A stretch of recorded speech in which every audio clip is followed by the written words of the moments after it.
Hi everyone, welcome back बच्चों, welcome back to the platform of B2E Learning. Myself Neha Agrawal and बच्चों I am your zoology mentor. So we are back with the next chapter of human physiology now, that is body fluids and circulation. Till now we have completed animal tissues and human physiology का digestion and respiration chapter.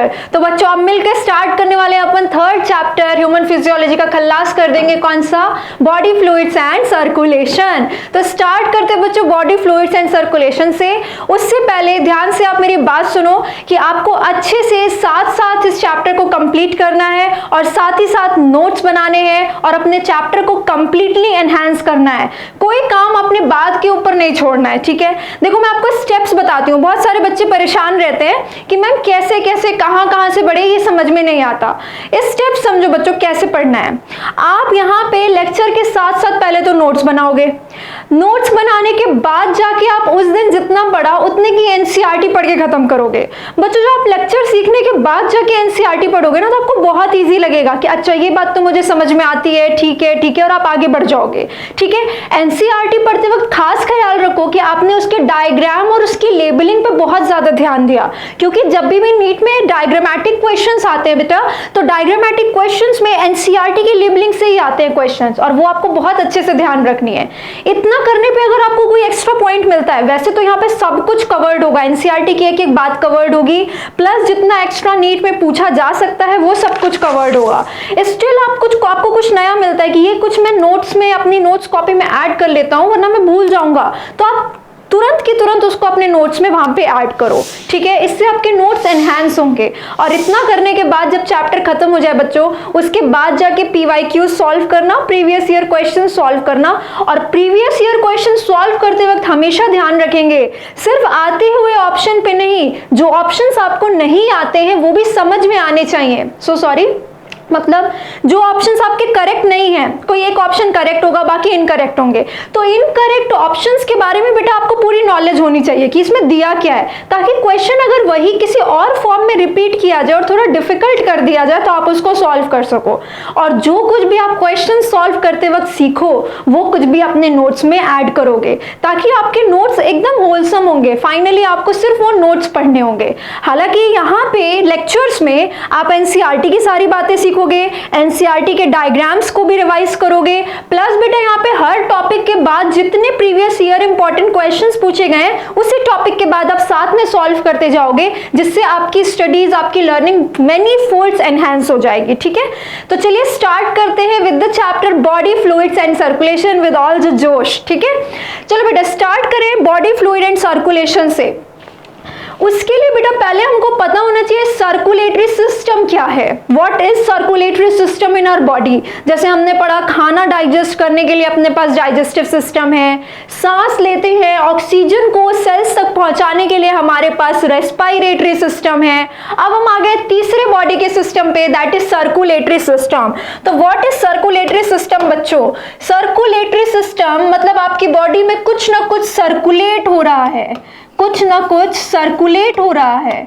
किस चीज का circulation हो रहा है बेटा हमारी body में? ब्लड का सर्कुलेशन हो रहा है. अपनी बॉडी में ब्लड का सर्कुलेशन हो रहा है बच्चों. अब ये ब्लड का सर्कुलेशन क्यों हो रहा है? लास्ट लेक्चर्स में आपको बताया था ब्लड ट्रेन का काम करती है अपनी बॉडी में. जिस सामान को जहां पहुंचाना है ब्लड घूमते घूमते उसको पहुंचाती है. ब्लड ना होता तो लंग्स से ऑक्सीजन कौन लेके जाता है सेल्स तक? इंटेस्टाइन में जो खाना डाइजेस्ट हुआ है उसको कौन लेके आता बॉडी की सारी सेल्स तक? नाइट्रोजनस वेस्ट को उसकी जगह पे कौन पहुंचाता? और इसी के लिए आती है इंपॉर्टेंस किसकी? सर्कुलेशन की, यानी कि ब्लड की. बच्चों ब्लड अपनी बॉडी में सर्कुलेट होता रहता है. सर्कुलेट होने का मतलब क्या? घूमता रहता है. ये घूमता रहता है अपनी बॉडी में. किसका काम करता है ब्लड बच्चों? ट्रेन का काम करता है. ये हमारे लिए ट्रेन का काम करता है. अच्छा सर्कुलेट होके करता क्या है? चीजों का ट्रांसपोर्ट ही तो करता है. सारे सामान को उनकी मंजिल तक पहुंचाता है। It does the function of transport of substances from one place to another, like oxygen, like carbon dioxide, like nutrients, like waste and everything which is present in our circulation is going from its initial place to its final place। ठीक है, तो transport करता है। और इसीलिए बेटा हम इस सर्कुलेटरी सिस्टम को ब्लड ट्रांसपोर्ट सिस्टम भी कहते हैं। Blood transport system. बेटा ब्लड ट्रांसपोर्ट सिस्टम के लिए ही एक और वर्ड यूज किया जाता है, that is vascular word. Vascular word जब भी आए, अपन ब्लड की बात कर रहे हैं, अपन सर्कुलेशन की बात कर रहे हैं, तो इसी का एक और नाम हम क्या रख सकते हैं बेटा? Blood vascular system.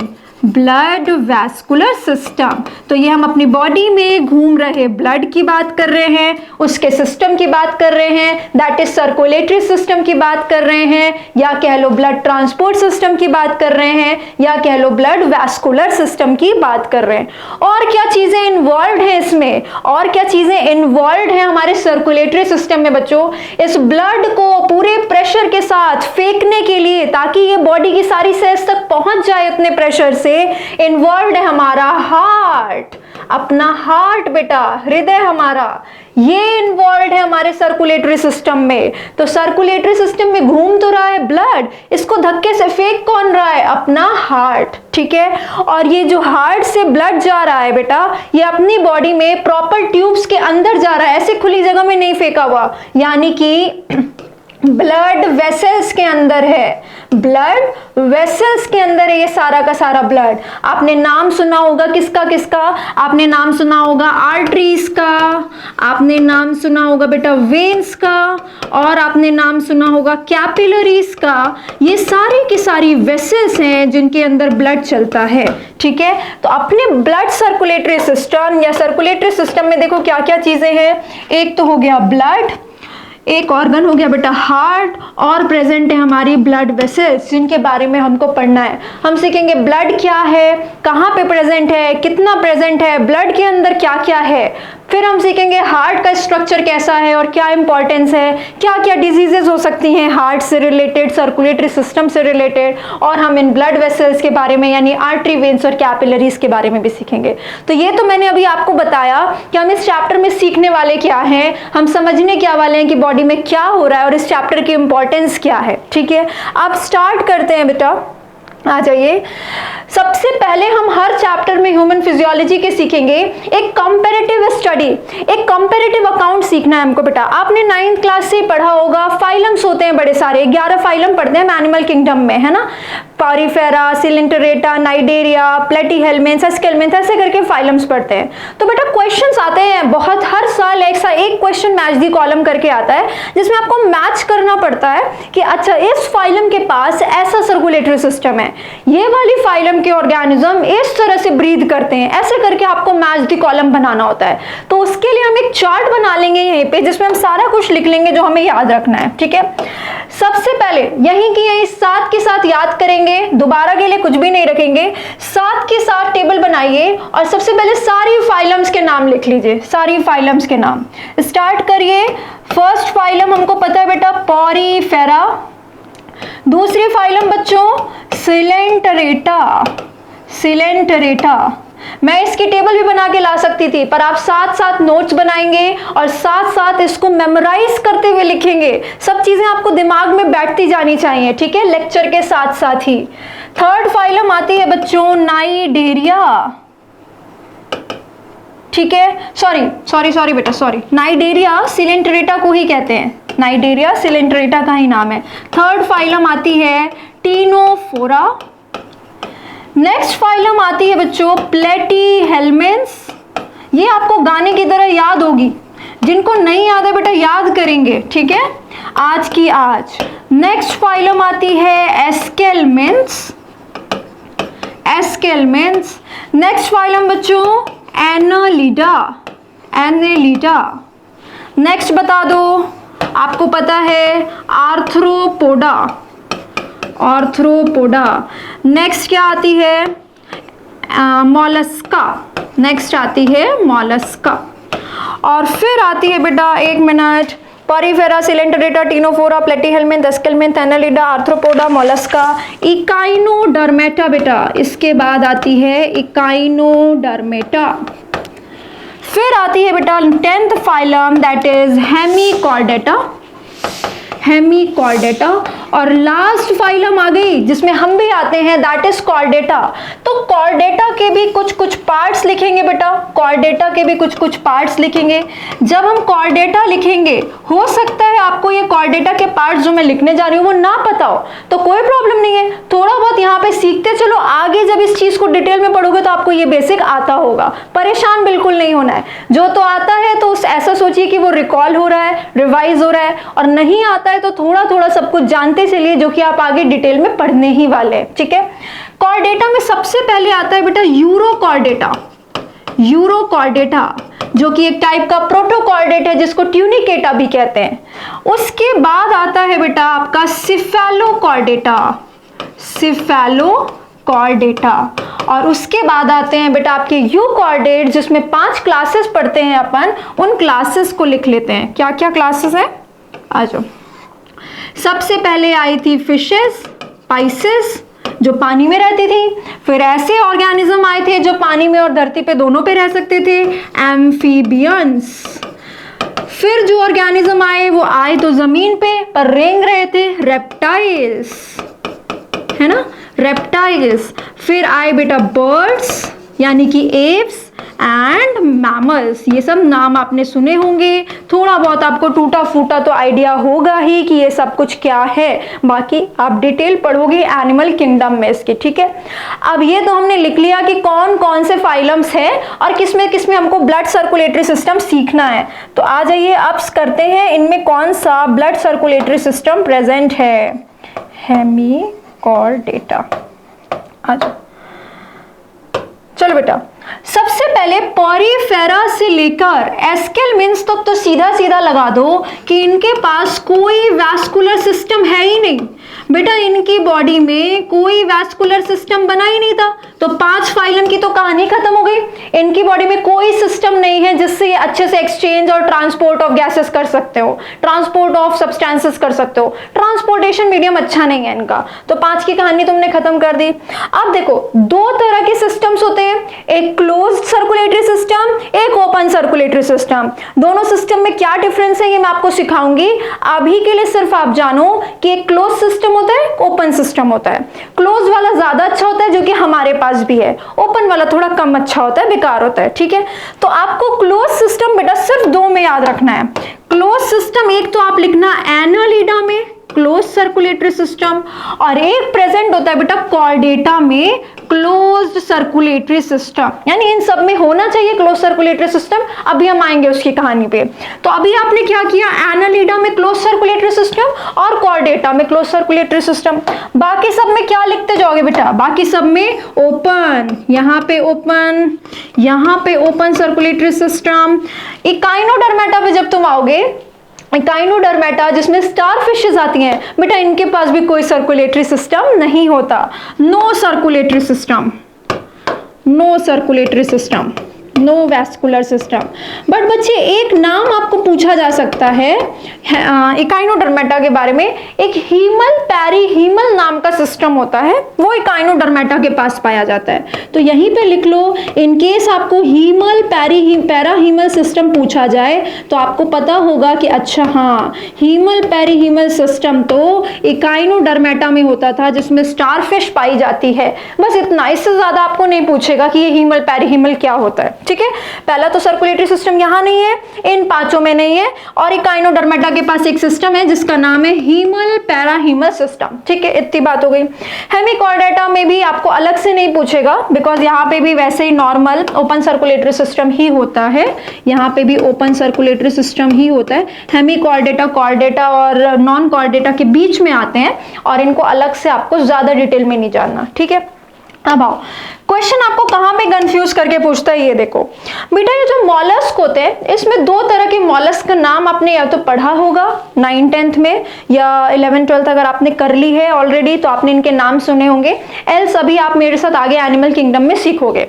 ठीक है, मॉलस्क दो तरह के होते हैं, एक सिफेलोपॉड, एक नॉन सिफेलोपॉड। तो यहाँ पे आप एक्सेप्शन याद रखोगे कि जो सिफेलोपॉड मॉलस्क होते हैं, सिफेलोपॉड मॉलस्क, उन सिफेलोपॉड मॉलस्क के पास बेटा क्लोज्ड सर्कुलेटरी सिस्टम होता है।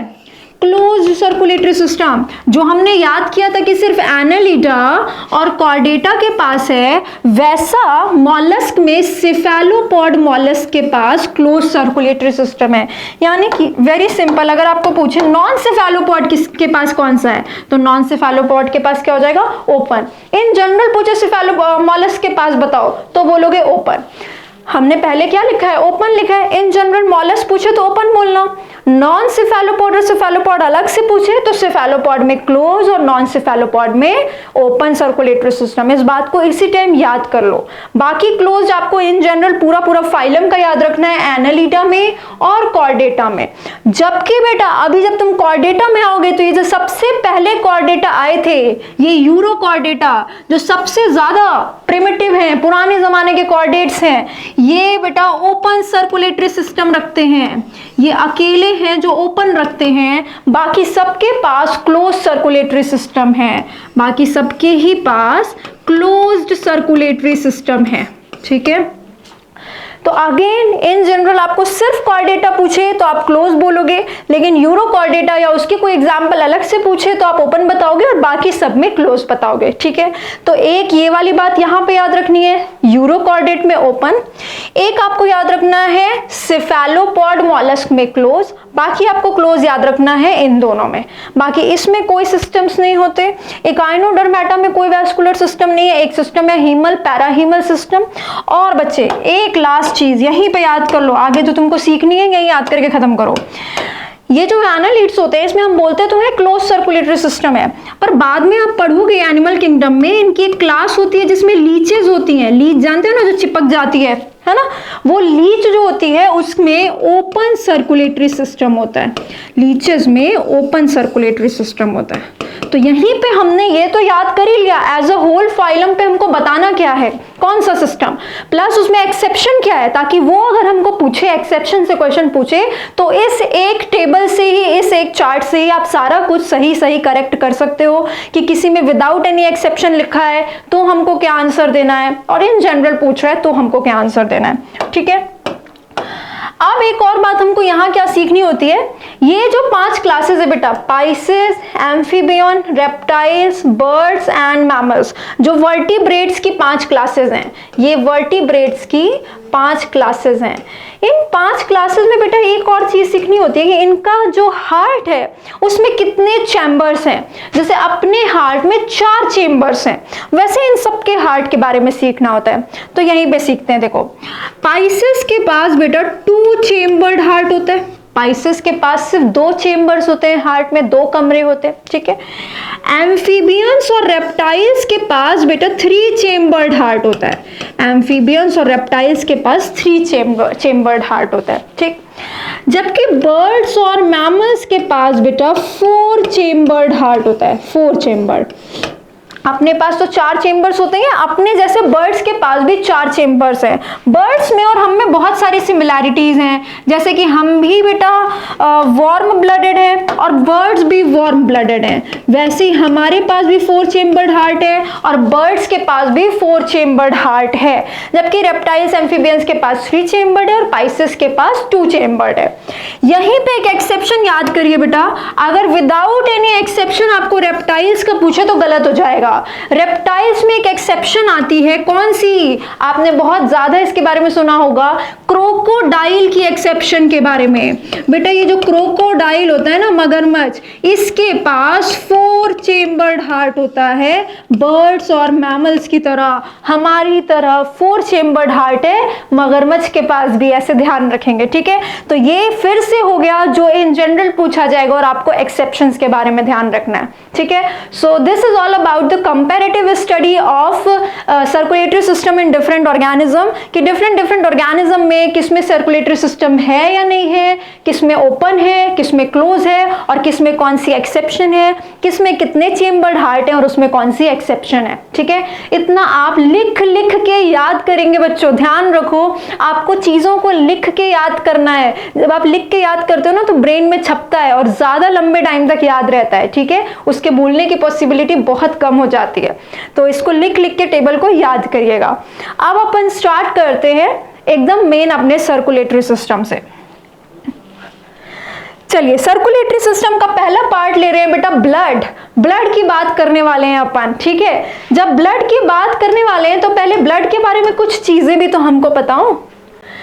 बेटा ये जो ब्लड है, ब्लड की स्टडी को क्या कहते हैं? ब्लड की स्टडी को कहते हैं हीमेटोलॉजी। हीमेटोलॉजी कहते हैं ब्लड की स्टडी को, ठीक है। ब्लड के फॉर्मेशन को क्या कहते हैं बच्चों? हीमोपोइसिस। पोइसिस मतलब फॉर्मेशन, बनना। बेटा बायोलॉजी में हमेशा हमको वर्ड्स को स्प्लिट करना है और उनका मीनिंग निकालना है। ये जो हीम वर्ड है ये हमेशा ब्लड के लिए यूज होता है, ब्लड के कंटेक्स्ट में यूज होता है, ठीक है। क्यों?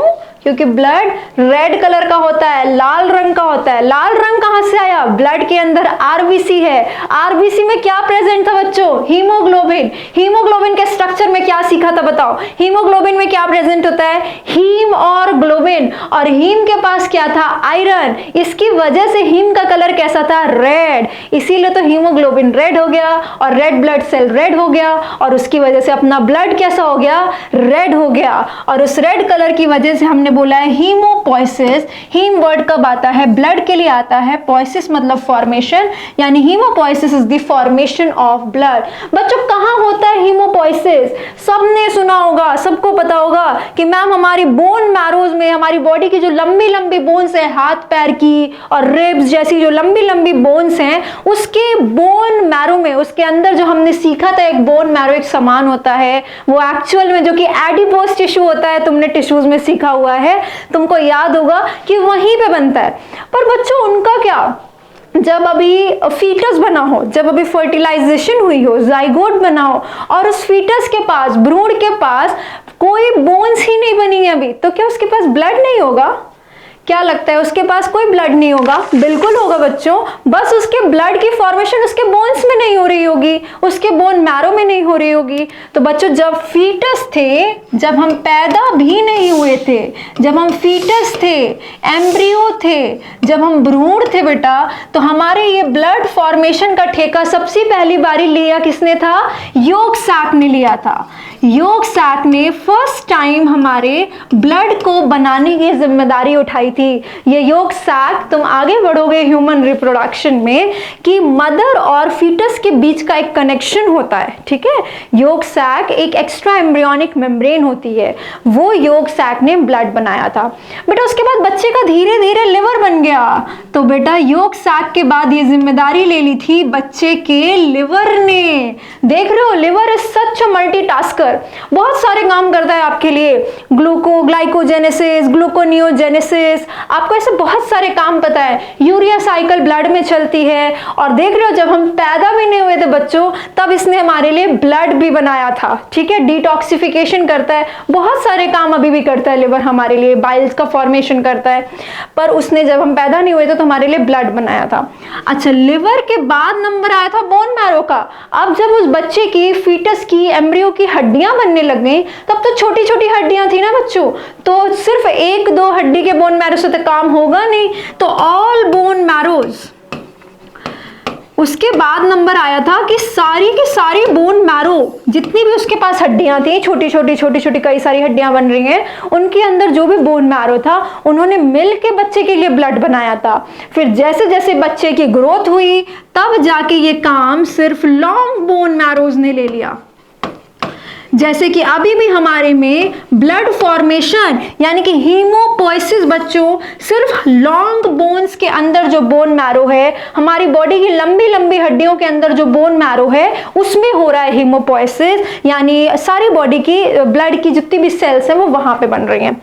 ठीक है, ये तो हो गया ब्लड की फॉर्मेशन के बारे में। ठीक है, तो ये पता चल गया आपको कहाँ पे बनते हैं। तो ये सारे टिश्यूज को आप क्या कह सकते हो, ये सारे टिश्यूज को आप क्या कह सकते हो, इन टिश्यूज को आप कह सकते हो हीमोपोइटिक टिश्यू। हीमोपोइटिक टिश्यू वो टिश्यू, वो जगह बेटा जो हीमोपोइसिस करने वाली है, ब्लड की फॉर्मेशन करने वाली है, वैसे टिश्यू को आप क्या कह दोगे, हीमोपोइटिक टिश्यू। ठीक है, अब हमको नेक्स्ट सीखना है कि इस एक ब्लड के ड्रॉप के अंदर या अपने बॉडी में जो ब्लड है वो कितना है और उसके अलावा इसके अंदर क्या क्या प्रेजेंट है, यहीं पे सीख लो बच्चों। आ जाओ, ये जो ब्लड है बेटा अपनी बॉडी के अंदर 5 से 6 लीटर ब्लड होता है। अपनी बॉडी में 5 से 6 लीटर ब्लड घूम रहा है, और तुमको सिखाया था ना लास्ट लेक्चर्स में रेस्पिरेशन में कि इस 5 लीटर ब्लड में कितना ऑक्सीजन जुड़ सकता है। चलो बता दो फटाफट से, कितना ऑक्सीजन जुड़ सकता है, याद होगा आपको 1 लीटर ऑक्सीजन जुड़ सकता है। कैलकुलेशंस के साथ हमने निकाला था इसको। ठीक है, तो ये तो हो गया बेटा इसका वॉल्यूम। इसके अलावा बेटा ये जो ब्लड है इसका पीएच होता है 7.4। अपना जो ब्लड है बेटा वो स्लाइटली अल्कलाइन है, 7 से थोड़ा सा ऊपर, मतलब स्लाइटली एल्कलाइन है, स्लाइटली एल्कलाइन है 7.4। और ये बच्चों ये ब्लड का कलर क्या होता है, what is the colour of blood. और मैम इतने बेवकूफ़ थोड़े हैं कि हमें कलर ही नहीं पता होगा, सबको पता है रेड कलर का होता है। तो बच्चों अब ये बताओ, अब तुम पूछोगे आगे से अपने फ्रेंड्स को, चल बता आर्टरीज में कैसा कलर होता है और वेन्स में कैसा कलर होता है, और वो नहीं बता पाएगा तो उसको बता देना कि आर्टरीज में ब्राइट रेड कलर होता है और वेन्स में डार्क रेड कलर होता है। ठीक है, आर्टरीज में ब्राइट रेड कलर होता है और वेन्स में डार्क रेड कलर होता है, क्योंकि आर्टरीज में बच्चों ऑक्सीजनेटेड ब्लड होता है और वेन्स में डीऑक्सीजनेटेड ब्लड होता है। ठीक है, so these are some little facts about the blood. Now we will go on to the components of blood. Proper कि blood के अंदर कौन कौन से components हैं वो करते हैं बच्चों। चलिए let's start with the components of blood.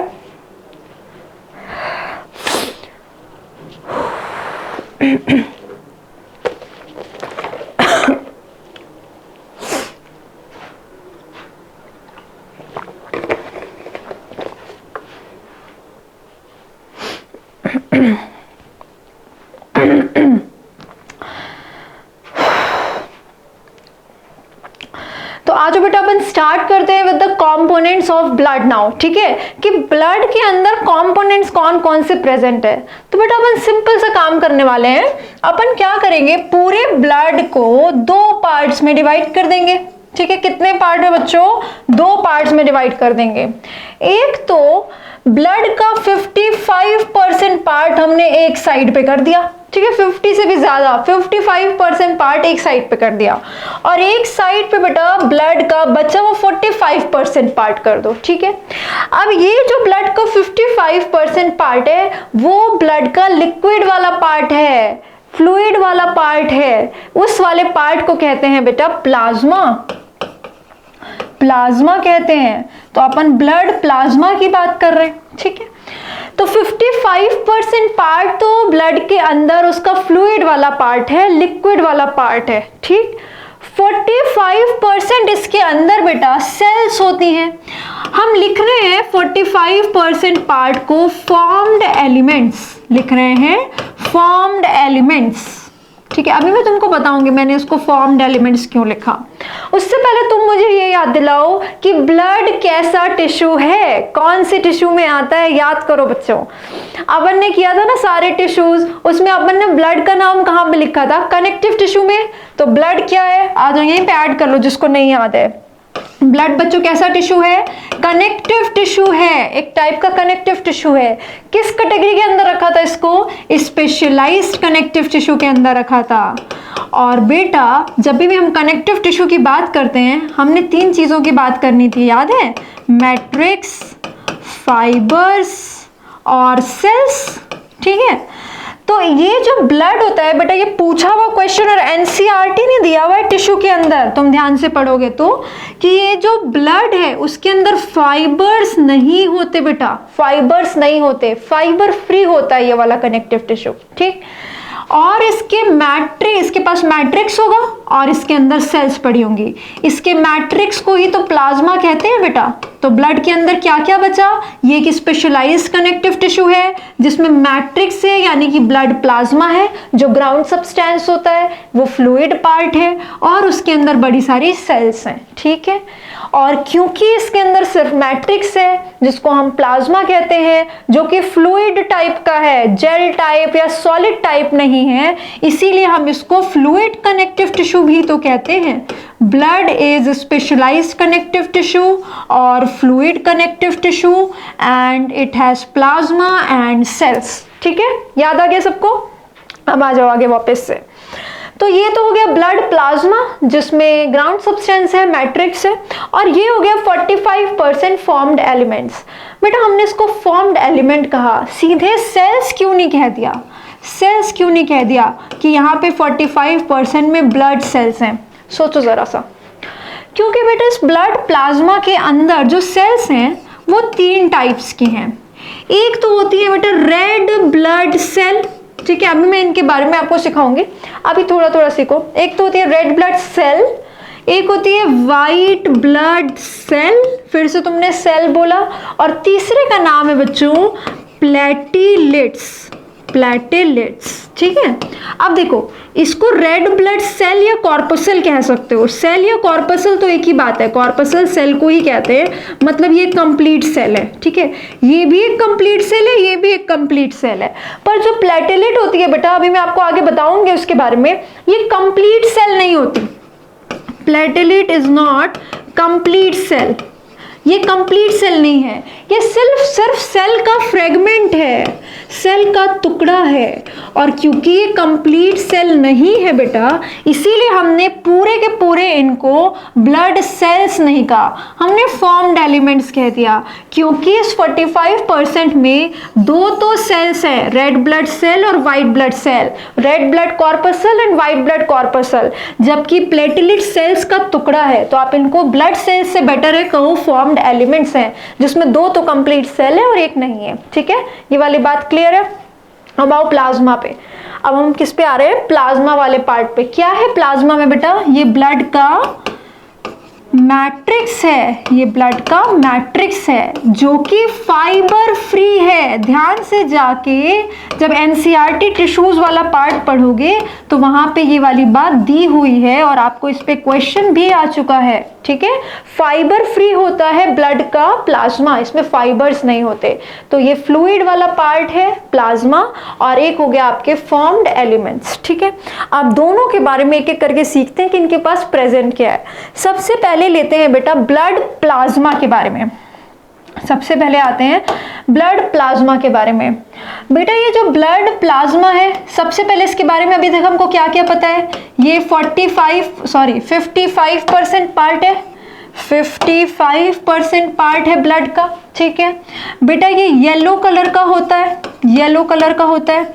क्या है ये? मैट्रिक्स है, यानी कि ग्राउंड सब्सटेंस है, ग्राउंड सब्सटेंस है।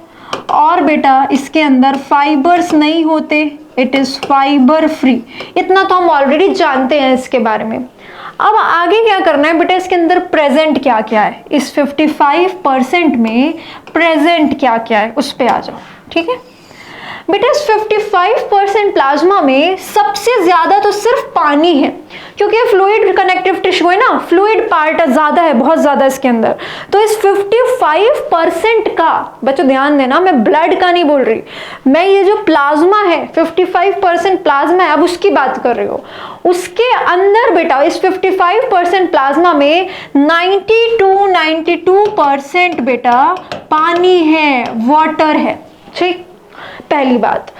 दूसरी बात, इसके अंदर 6 to 8% बेटा प्रोटीन्स है, 6 to 8% प्रोटीन्स है। अब आती है अगली इंपॉर्टेंट बात, भाई कौन से प्रोटीन्स है? बेटा इसके अंदर जो प्रोटीन्स है उनका नाम देखो क्या क्या है। मेनली इसके अंदर एल्ब्यूमिन प्रोटीन प्रोटीन पाया जाता है, एल्ब्यूमिन प्रोटीन।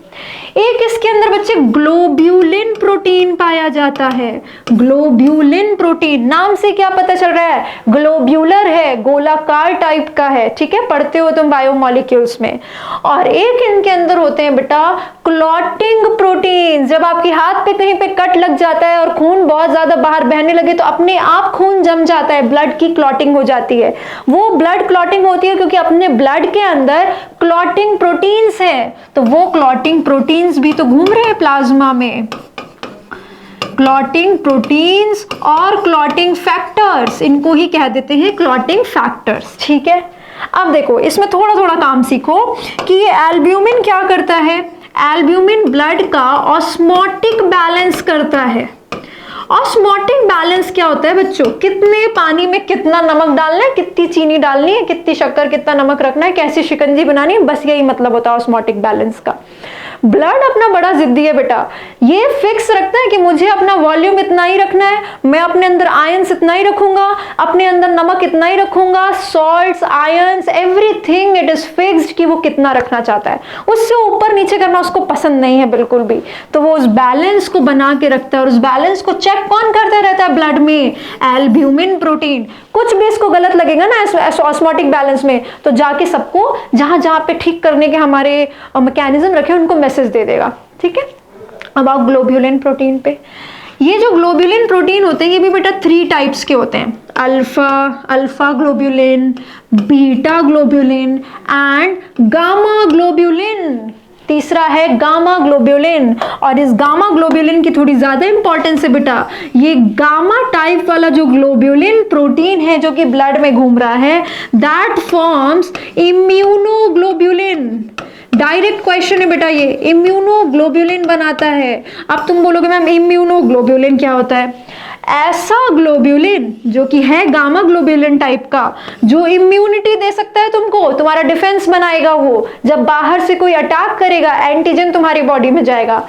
इसी को तुम देसी भाषा में क्या कहते हो? एंटीबॉडीज। एंटीबॉडीज का ही फैंसी नेम है इम्यूनोग्लोब्यूलिन। तो ये जो एंटीबॉडी है बेटा वो है क्या? गामा ग्लोब्यूलिन है, ठीक है, और उसी को हम कहते हैं इम्यूनोग्लोब्यूलिन, ठीक है।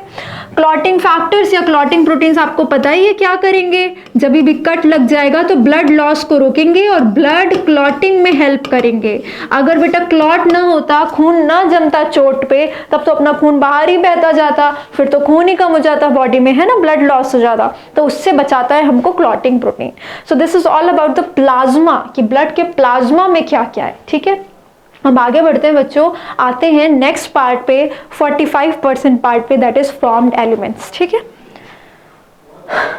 बेटा ये देखो, साथ में मैं क्वेश्चंस भी लेके आई हूँ, आपको कहा ही था मैंने कि जो भी प्रीवियस ईयर के क्वेश्चंस आए हुए हैं, जो बीच बीच में उस टॉपिक के लिए ही स्पेसिफिक हमको पता चलते हैं, वो हम साथ में सॉल्व करते रहेंगे। देखो, which one of the following plasma proteins is involve in the coagulation of blood? Blood coagulation में कौन सा इन्वॉल्व है? अब तुम बहुत आराम से बता सकते हो। देखो अभी बताती हूँ तुम्हें, ग्लोब्यूलिन तो होगा नहीं, ग्लोब्यूलिन तो इम्यूनोग्लोब्यूलिन बनाता है, एंटीबॉडी बनाता है।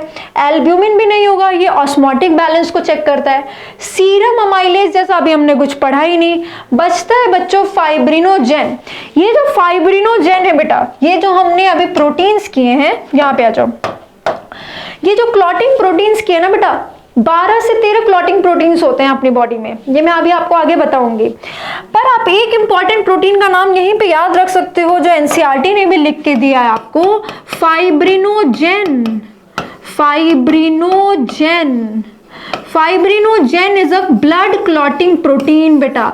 जो ब्लड प्लाज्मा में कई सारे क्लॉटिंग प्रोटीन्स घूम रहे हैं, उसमें से एक इंपॉर्टेंट एग्जांपल है फाइब्रिनोजेन, जो क्लॉट बनाती है।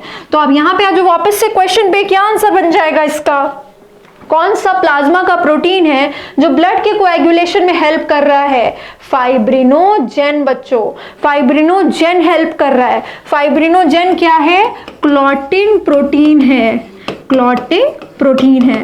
और देखो बेटा यहीं पे क्वेश्चन से क्या तुमको एक और चीज पता चली कि कोएगुलेशन ऑफ ब्लड क्या होता है, ब्लड क्लॉटिंग को ही कहते हैं। तो blood clotting and coagulation are same thing. But बच्चे ध्यान रखना, एक और टर्म तुमको कंफ्यूज करने के लिए मिलेगी, क्लम्पिंग ऑफ ब्लड या क्लम्पिंग ऑफ आरबीसी, वो अलग होता है बेटा। ठीक है, तीन टर्म्स है अपने पास, एक तो हो गई कोएगुलेशन, एक हो गई क्लॉटिंग और एक हो गई क्लम्पिंग। ठीक, तो कोएगुलेशन और क्लॉटिंग तो सेम बात है, खून के जमने को कहते हैं ब्लड क्लॉटिंग या ब्लड कोएगुलेशन। बट क्लम्पिंग अलग बात है। क्लम्पिंग होता है खून अंदर जो चल रहा है ना बेटा, उसी में जो रेड ब्लड सेल है अपने ब्लड के अंदर, वो ऐसे इकट्ठा होकर उन्होंने थक्का सा बना लिया। ठीक है, थोड़ा जैसे दही नहीं जमा जमा सा थक्का थक्का सा होता है, वैसे खून के अंदर अपने थक्के चल रहे हैं। ठीक है, उसको कहते हैं क्लम्पिंग ऑफ आरबीसी। ये मैं आपको बाद में बताऊंगी, जब जैसे कि मान लो अलग अलग ब्लड ग्रुप्स की मिक्सिंग कर दी जाए तो आरबीसी क्लम्प हो जाता है, इकट्ठा हो जाता है। क्यों होता है वो हम सीखेंगे ब्लड ग्रुप्स के अंदर। ठीक है, तो ध्यान रखना, कोएगुलेशन, क्लॉटिंग और क्लम्पिंग में कंफ्यूज नहीं होना। This is different, these both are same, that is खून का जमना।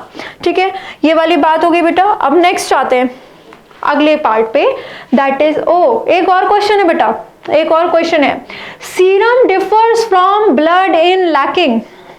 एक और क्वेश्चन पूछ रहा है कि सीरम क्या है। पहले तो तुमको ये पता हो सीरम क्या है, आ जाओ सीखते हैं।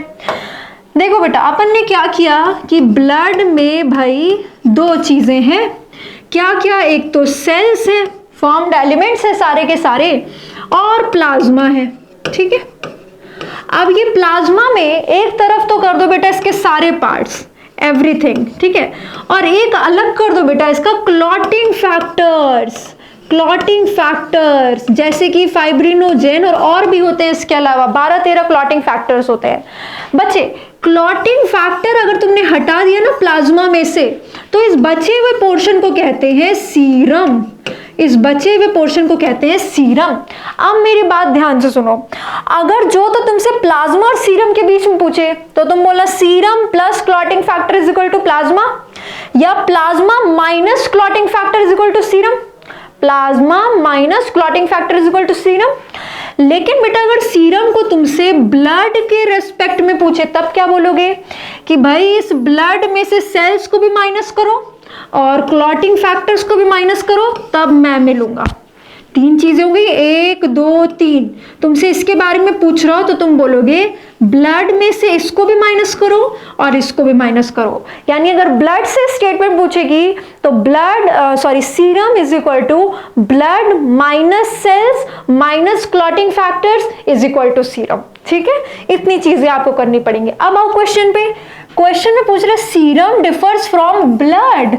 ब्लड में तो सब कुछ होता है बेटा, सेल्स भी, सीरम भी और क्लॉटिंग फैक्टर भी। तो इस ब्लड और सीरम में क्या डिफरेंस है ये पूछ रहा है।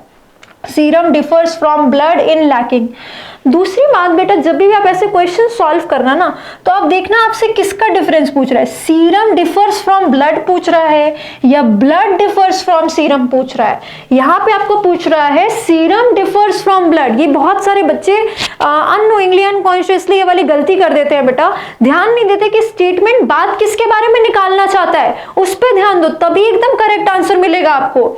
Serum differs from blood in lacking, मतलब सीरम में ऐसा क्या नहीं है वो आपको बताना है।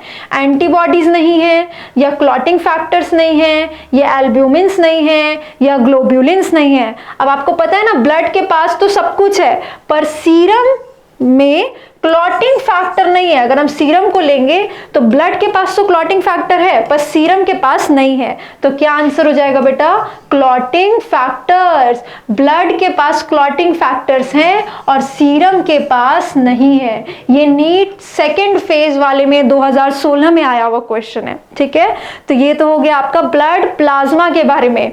अब नेक्स्ट अपन को स्टार्ट करना है फॉर्म्ड एलिमेंट्स के बारे में, ब्लड सेल्स के बारे में।